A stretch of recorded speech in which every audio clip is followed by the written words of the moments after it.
साथियों, आज हम गणित विषय वस्तु पर बीजगणितीय सर्वसमीकरणों पर चर्चा करेंगे।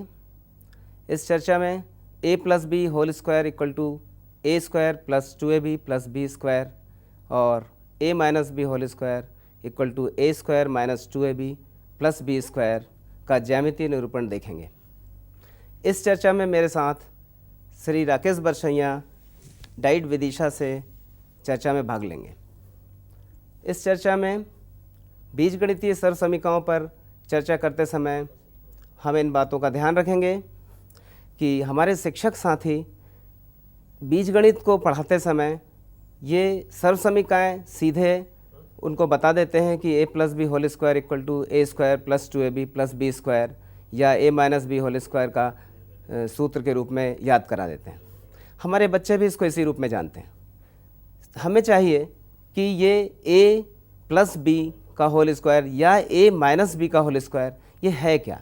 a माइनस बी या a plus B whole square का जो रूप है a square plus 2ab plus B square, इसको अलग अलग रूप में जानना और एक a plus B whole square का वर्ग के रूप में जानना, ये अवधारणा सामान्यतः नहीं बता पाते। इस पूरी सर्वसमीकरण को किसी एक्टिविटी या किसी क्रियाकलाप के द्वारा यदि हम समझाएं तो पूर्ण रूप से बच्चे इसको समझ सकेंगे और हमारे शिक्षक साथी उसको बताने में एक काफ़ी आत्मविश्वास अनुभव करेंगे। बरसैया जी, ये a plus B whole square और a minus B whole square का जो सूत्र है, इसको पुट्ठे के द्वारा या किसी क्रियाकलाप के द्वारा हम बताने का किस प्रकार से प्रयास कर सकेंगे, ये थोड़ा आप बताएं। हाँ, मैं ये कहना चाहूँगा कि आपने जो प्रश्न उठाया है ये बहुत महत्वपूर्ण है कि हम लोग a प्लस बी का वर्ग जो है उसे सामान्यतः कक्षा शिक्षण के दौरान लिखा देते हैं और याद करा देते हैं, किंतु इसका ज्यामितीय अर्थ क्या है उस पर चर्चा कई बार नहीं हो पाती है। तो शिक्षक साथियों, हम लोग जैसा कि देख रहे हैं कि इस सूत्र में एक वर्ग की बात कही गई है, तो हम इसके लिए एक वर्गाकार आकृति ले लें। हम लोग इसे देखने की कोशिश करें कि ये वर्गाकार है या नहीं है। मैं एक भुजा जो है उसको नापने की कोशिश कर रहा हूँ। मैंने देखा कि ये एक भुजा जितनी बड़ी है उतनी ही बड़ी इसकी दूसरी भुजा भी है। निश्चित रूप से ये एक वर्गाकार आकृति है, क्योंकि कि इसकी जितनी एक भुजा है उतनी ही इसकी दूसरी भुजा है। इस तरीके से हम कह सकते हैं कि ये एक वर्गाकार आकृति है जिसकी कुछ भुजा है। ये कुछ के लिए हम इसको कोई एक संकेत दे दें चर के रूप में a, तो हम कह सकते हैं कि ये a वर्ग है। इसको हम गणितीय रूप में a वर्ग के रूप में लिखते हैं। गुप्ता जी, ये बरसैया जी, ये a वर्ग है। अब हम a धन b या a ऋण b का वर्ग हम देखना चाहते हैं। हमारी सर्वसमीकरण है a धन b का मतलब उसका वर्ग। तो ये किस प्रकार से जान पाएंगे कि a के साथ, जैसे आपने अभी बताया कि इसको आपने नाप के बताया कि इसकी एक भुजा a है, दूसरी भुजा b है, ये दोनों भुजाएं मिलके अगर हम इसका क्षेत्रफल देखें तो a स्क्वायर होता है। तो वो हम इस प्रकार से इसको लिख सकते हैं a स्क्वायर। बिल्कुल ठीक। अब हमारी सर्वसमीकरण ये कहती है कि a plus B whole square या a धन बी होल स्क्वायर, तो इसको हम किस प्रकार से जानते हैं?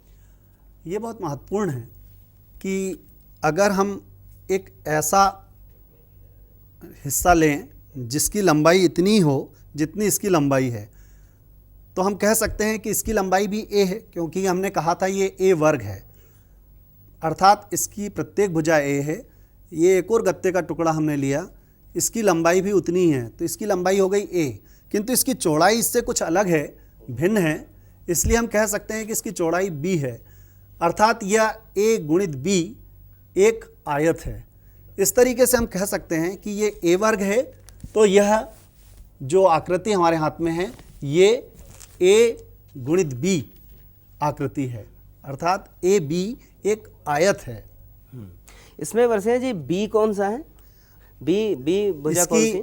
ये जो भुजा इस वर्गाकार आकृति के बराबर है वह भुजा ए है और दूसरी भुजा इससे भिन्न है, इसलिए हमने एक नया चर b मान लिया कि यह इसकी जो चौड़ाई है वो b है। ठीक है, अर्थात इसका ये जो आकृति है ये एक आयतनुमा आकृति है। इस आयतनुमा आकृति में एक भुजा ये a है और ये ऊपर की जो दूसरी भुजा दिख रही है ये b है। ये दोनों का अगर हम से क्षेत्रफल अगर हम निकालते हैं तो ये AB होती। तो AB एक आयत है। अगर हम ऐसे दो आयत ले लें जो उतने ही बड़े हैं, अर्थात A लंबाई और B चौड़ाई के हैं, तो अब हम इसको 2AB कह सकते हैं। ये AB एक आयत और ये दूसरा AB आयत, इस तरीके से ये हो गया 2AB। यदि हम B के बराबर का, ये इसको हमने B कहा था, तो यदि हम B के बराबर की लंबाई और चौड़ाई का एक वर्ग ले लें तो ये हमारा हो जाएगा B वर्ग। तो ये बहुत स्पष्ट है कि हमारे पास अभी तक इतनी आकृतियां हैं। सबसे पहले A वर्ग, दूसरी एक और आकृति है AB, इसी तरह की AB एक और आकृति है 2AB हो गई, और ये है एक B वर्ग। ये एक वर्ग है जिसकी प्रत्येक भुजा A की है, इसलिए इसको हमने A वर्ग कहा। ये वाला आयत A लंबाई का है और चौड़ाई इसकी कुछ अलग है, इसको हमने B माना, तो ये आयत AB का हुआ, और ऐसे दो आयत होने के कारण हमने इसको कहा 2AB। और ये B लंबाई और B चौड़ाई का एक वर्ग है छोटा सा जो दिखाई दे रहा है, तो ये हो गया B वर्ग। इस तरीके से अगर हमने इसको पास पास मिलाया, इनको जोड़ा, जोड़ने का मतलब गुप्ता जी हम लोग बहुत छोटी कक्षाओं से पढ़ाते हैं, हमारे शिक्षक साथी भी बताते आए हैं कि जोड़ का मतलब होता है मिलाना। तो यहाँ पर हमने इन आकृतियों को मिला दिया है पास पास, तो ये दिखाई दे रहा है कि ये एक वर्ग बन गया है।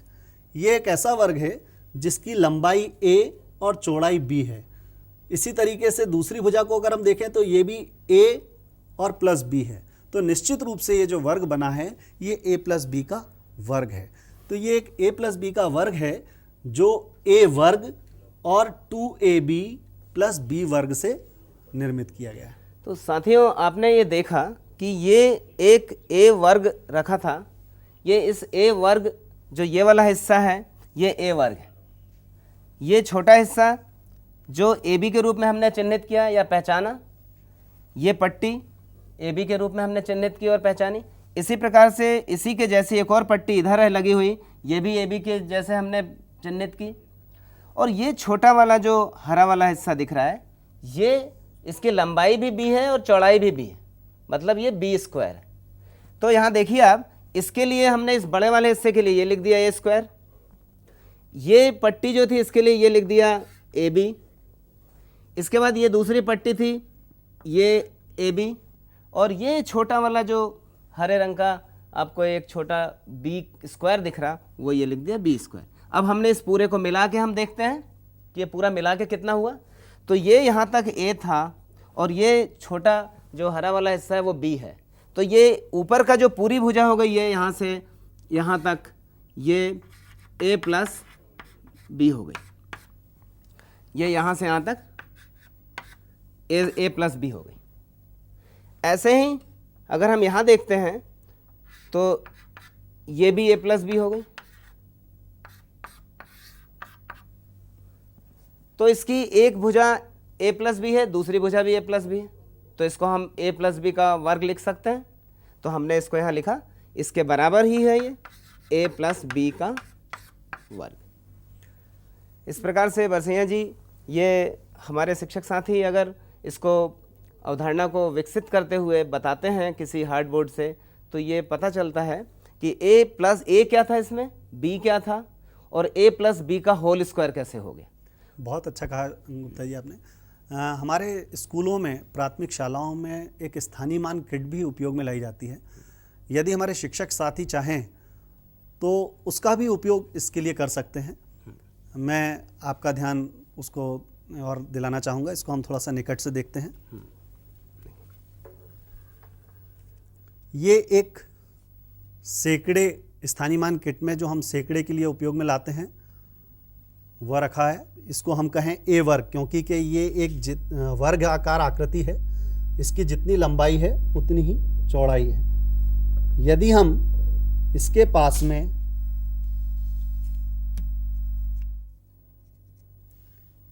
ए लंबाई और बी चौड़ाई का एक आयत रख दें तो ये जो हो जाएगा ए बी। इसी प्रकार से एक और ए बी इसके पास में रखा जा सकता है और एक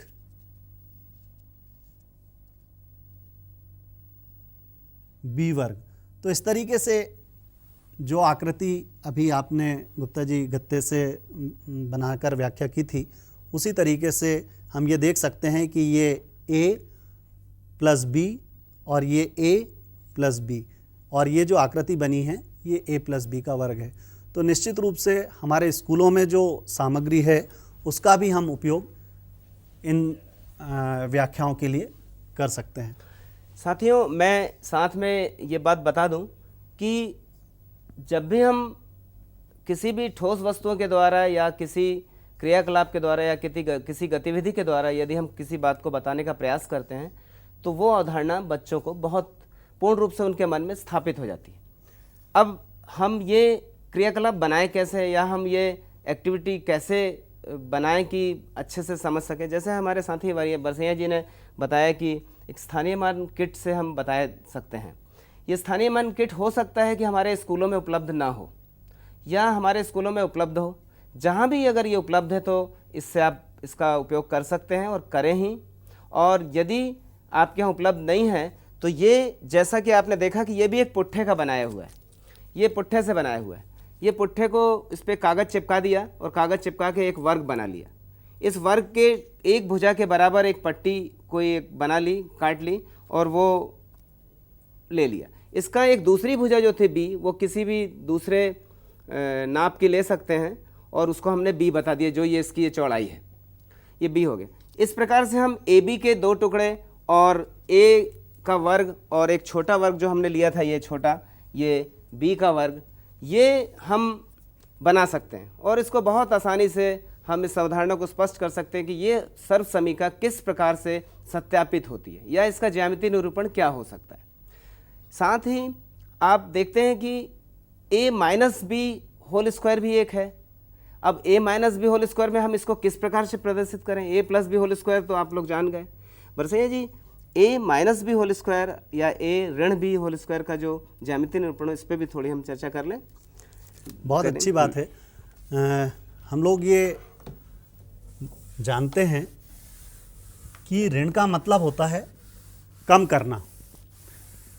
अभी हमने बातचीत में जो बात कही थी मैं उसको पुनः दोहरा रहा हूँ। ये एक वर्गाकार आकृति है जिसकी प्रत्येक भुजा एक ही लंबाई की है और ये एक ए वर्ग आकृति है। अब अगर हम एक और आकृति जो इसी के बराबर की लंबाई की है a और चौड़ाई b की लेते हैं तो ये AB हो गई, ये 2AB हो गई और इसको हमने b लंबाई और b चौड़ाई का चुना है तो ये b वर्ग हो गया। अब अगर हम ये कहें कि a वर्ग में हम b वर्ग जोड़ना चाहते हैं तो ये a वर्ग में हमने b वर्ग को जोड़ दिया। अब यदि हम इसमें एक AB घटा दें और ये दूसरा AB घटा दें तो निश्चित रूप से बची हुई जो आकृति है वो A लंबाई में से B चौड़ाई कम हो चुकी है और इसी तरह से इस भुजा में भी A में से B कम हो चुकी है। मतलब बचा हुआ जो क्षेत्र है वो A माइनस B का पूर्ण वर्ग है। यहाँ पर हम लोगों ने A वर्ग में से 2AB घटाया है और ये b स्क्वायर जोड़ा है क्योंकि कि ये हिस्सा इसके पीछे है, इसको ढक लिया गया है इस वाले हिस्से से। यहाँ पर जब हमने ये वाले हिस्से को रखा तो ये वाला हिस्सा नीचे की पूरी पट्टी को कवर कर रहा है और ये वाला हिस्सा जितना ऊपर निकल रहा है उतने हिस्से पर ये वाला हिस्सा b स्क्वायर पीछे की ओर है। तो निश्चित रूप से ये जो ए स्क्वायर और बी स्क्वायर वाला हिस्सा था, उसके अंदर से हमने जब 2ab माइनस कर दिया तो जो बचा हुआ हिस्सा हुआ वो हुआ a माइनस बी का पूर्ण वर्ग। मतलब इसका आशय ये हुआ साथियों कि पहले हमने ए स्क्वायर ले लिया, जैसे ये बड़ा वाला जो हिस्सा था, ये बड़ी वाली आकृति थी, ये ए स्क्वायर है, ये तो आप लोग अभी अच्छे से जान गए हैं कि ए स्क्वायर है ये। तो ए स्क्वायर हमने पहले रख लिया, ये देखिए आप, ये ए स्क्वायर जैसा कि इनने रखा, ये ए स्क्वायर रख गया, तो ये हमने लिख दिया ए स्क्वायर। अब बरसैया जी आपने कहा था कि बी ये स्क्वायर और जोड़ ये देते। बी स्क्वायर का जो छोटा हिस्सा था, आपने देखा है, इसको अच्छे से पहचान गए कि बी स्क्वायर है। जैसे बड़ा ए स्क्वायर था तो ये छोटा वाला बी स्क्वायर, क्योंकि इसकी एक भुजा बी है तो दूसरी भुजा भी बी है, इसका क्षेत्रफल बी स्क्वायर हुआ। इस बी स्क्वायर को हम इसके साथ जोड़ देते हैं, तो जोड़ देते हैं अर्थात इस पर रख देते हैं, ये हमने इसमें रख दिया, इस तरफ रख देते हैं, चलिए ये रख दिया। अब ये बी स्क्वायर इस पर रख दिया, जुड़ गया, इसका मतलब यहाँ हमें लिखना पड़ेगा धन बी स्क्वायर। ये धन बी स्क्वायर हो गया, ए स्क्वायर धन बी स्क्वायर, या ए स्क्वायर प्लस बी स्क्वायर। अब आपने कहा था कि इसमें से ए बी दो बार घटा दें, मतलब ए बी और ए बी 2 बार घटा दें। तो ये आपको अच्छे से पता है कि ये ए बी है। ए बी का मतलब होता है एक भुजा इसकी ए है, दूसरी भुजा, एक भुजा ये बड़ी वाली जो है ए है और ये दूसरी छोटी भुजा जो है वो बी है, अर्थात इसका क्षेत्रफल ए बी हुआ। ये ए बी और ये एक और ए बी है, तो 2 ए बी है, तो 2 ए बी घटाना है। हमारा सूत्र के हिसाब से हमने देखा कि A B minus A B, ये 2 बार घटा है, देखिए 2 बार घटा है। अब 2 बार घटाना मतलब इसको इसके ऊपर ही रख दें, अलग बाहर नहीं रखेंगे, इसको इसके ऊपर ही रख दें। बाहर लिखने में तो जुड़ जाएगा वो, बाहर अगर रखते हैं इसका मतलब जुड़ जाएगा, क्योंकि हम कम करना चाहते हैं तो उस क्षेत्रफल को कम ये हम करना माइनस कर रहे हैं, घटा रहे हैं, मतलब इसके ऊपर रख दे। तो देखिए हम इसके ऊपर रखते हैं,